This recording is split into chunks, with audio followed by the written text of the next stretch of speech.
মায়ের দোয়া এমন দোয়া, মায়ের দোয়াটাও কবুল, বদ দোয়াটাও কবুল, ঠিক কিনা?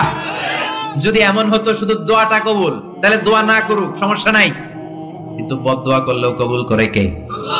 বদ দোয়া কবুল হয়ে গেলে সমস্যা আছে না নাই? এজন্য মা বাবার সাথে ভালো আচরণ করব। বাবা মার ছেলে মেয়েদের দৃষ্টান্ত তরমুজ আর ছুরির মতো। মা বাবা হলো ছুরি, ছেলে মেয়ে তরমুজ।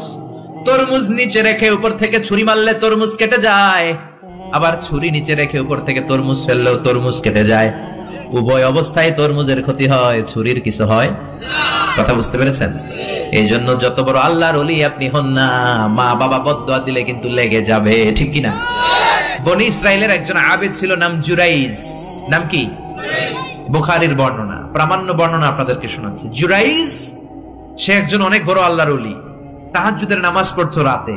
তাহাজ্জুদের নামাজ ছাড়া আল্লাহর ওলি হওয়া যায়? কথা বলেন।